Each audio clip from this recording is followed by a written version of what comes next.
A teenager reportedly walks into his Texas high school and murders his classmates. We also know the shooter has information contained in journals on his computer and cell phone that he said that... A heavy emotional toll weighs on a broken community. Why one survivor isn't surprised this happened. School shooting, we have an active shooter, several people down. We need SWAT. He's actively shooting. He's in the art room. We got shots fired right now, guys. Those are the voices of some of the first officers on scene at Santa Fe High School this morning outside of Houston. 10 people are dead and a reported teenager shooter is in custody. Investigators also finding undetonated explosive devices at the school. The campus remains a very active crime scene tonight. KVUE's Kayla Norwood is in Santa Fe tonight to give us a timeline of what we know. An emotional day here in Santa Fe. Governor Abbott confirmed that 10 people are dead and 10 others are injured after a shooter opened fire inside Santa Fe High School. Now, this is just about 30 miles southeast of Houston. Now, officials say that the suspected shooter is 17-year-old Demetrius Pagorchis. He's now been charged with capital murder and aggravated assault of a police officer. The first reports of shots fired came in at around 7:30 this morning. Governor Abbott says Pagorchis used 2 guns owned by his father in the attack. Police say they've also found explosive devices both inside and around the school building. Of the 10 injured is a retired Houston Police Department officer named John Barnes. Police say he is in critical condition. We still don't know the names of the other shooting victims. Now, Governor Abbott said in a press conference that the suspected shooter intended to commit suicide, but instead gave himself up. He is now in custody speaking with law enforcement. Reporting in Santa Fe, I'm Kayla Norwood, KVUE News. And we are learning more about the accused shooter, 17-year-old Demetrius Pagorchis. Police say he is a student at Santa Fe High School and was armed with a shotgun and a .38 caliber revolver. Governor Greg Abbott says both of those weapons are believed to have been legally owned by his father. Evidence from journals, a computer, and a cell phone suggests that Pagorchis planned the attack and intended to kill himself, but instead he surrendered to the police. Many students had to run for their lives. All of this just a month after taking part in a nationwide walkout to end gun violence. Still, one survivor says she's not surprised it happened at her school. It's been happening everywhere. I've always kind of felt like eventually it was going to happen here too. As soon as I heard the shots, I called my mom and she came down to get me and she was waiting outside for me, and it helped a lot to have her on there to keep me calm. I heard 4 shots. Emma Gonzalez, a survivor from the school shooting in Parkland, Florida, responded to today's attack on Twitter. Gonzalez tweeted, "Santa Fe High, you didn't deserve this. You deserve peace all your lives, not just after a tombstone saying that is put over you." To the students, families, teachers, and personnel at Santa Fe High, we're with you in this tragic hour, and we will be with you forever. The White House is vowing to do everything in its power to protect students across the U.S. President Donald Trump offered his condolences to the victims' families earlier today, saying shootings like this have, quote, been going on too long in our country. It's impossible to describe the magnitude of the evil of someone who would attack innocent children in a school, a place of learning where parents should be able to send their children without fear for their child's safety.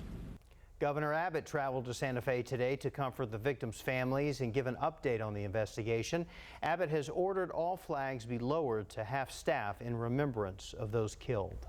U.S. Senator John Cornyn is pointing to the Parkland shooting, saying we won't know what solutions are out there until more details come to light. Well, at the Parkland shooting in Florida, obviously the concern every parent has when they send their children off to school is, will my child be safe? We want parents to worry when they send their children off to school is, will my child learn? That's the purpose of school, not will they be safe. That should be a given. Cornyn says in Parkland, Florida, there were multiple failures from state and federal law enforcement agencies, as well as mental health providers. He also claims the school district wasn't ready for the attack.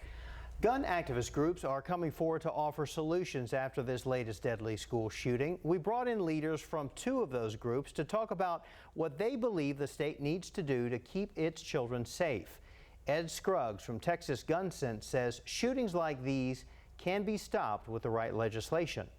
Remove every gun that's in the hands of someone that shouldn't have it? No, but you can remove some. And you can't save all the lives, but you can save some lives. And you can certainly save some lives that have been lost recently. I'm almost sure of that. Alice Tripp from the Texas State Rifle Association thinks it is time for Texans to put aside their political differences and work on protecting schools from violence. Then we've got to quit fighting amongst ourselves politically and find out what will work. And it's got to be a safety strategy analysis program based on each school and each school district.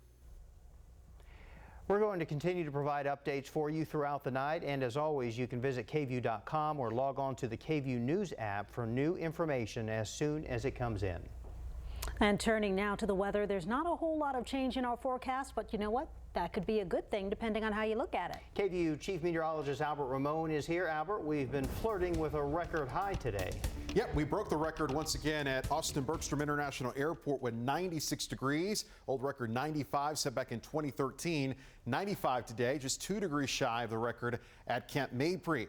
Live look outside from the camera at the Oasis overlooking Lake Travis. Mostly sunny right now and still looking at temperatures in the low to mid 90s. Still as mild as 95 in San Marcos. Overnight, we'll look for some thickening clouds and even some patchy fog. Chance of rain overnight small at 10% with a low at 72 degrees. Our rain chances go up as we head towards Sunday with scattered showers in the forecast. Your full weekend forecast coming up. Thanks, Albert. Breaking news tonight, state troopers have arrested several employees of the Travis County Tax Office for suspected fraud. The county tax assessor collector, Bruce Elfont, says an investigation started after an internal audit and confirms multiple arrests. None of the investigating agencies are revealing tonight what the suspected fraud entailed. All Travis County tax assessor collector satellite offices are closed until further notice, while the main county tax office will stay open. President Trump ramps up his attacks against the Justice Department. The claim he's making about an undercover government informant. Plus, you don't have to be in England to enjoy the royal wedding. How some of Austin's Brits plan on spending the big day. President Trump is escalating his attacks on the Justice Department, claiming an FBI informant worked on his 2016 campaign. While there's no evidence to support that claim, the president says if it's true, it's a scandal, quote, bigger than Watergate. The president's personal attorney, Rudy Giuliani, suggesting it could even undermine the special counsel's Russia investigation. First of all, I don't know for sure, nor does the president, if there really was one. We're told that.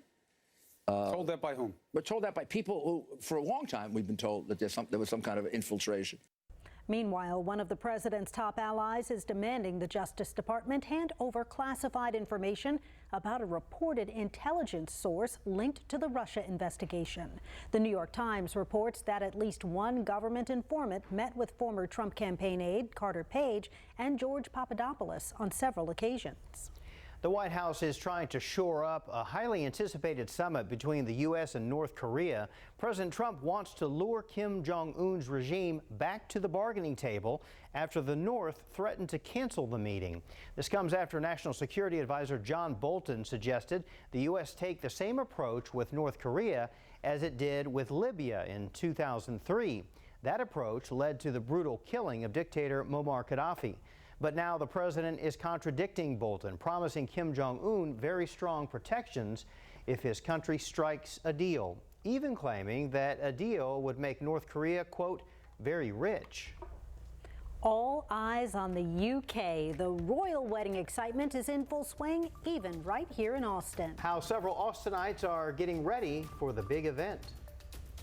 UT's university-wide commencement ceremony is tomorrow evening. It's going to be a warm evening for your Saturday, mostly clear, 87 degrees, feeling even a little bit warmer than that once you factor in the humidity. Rain chances, though, in the forecast for Sunday. We'll talk about that next.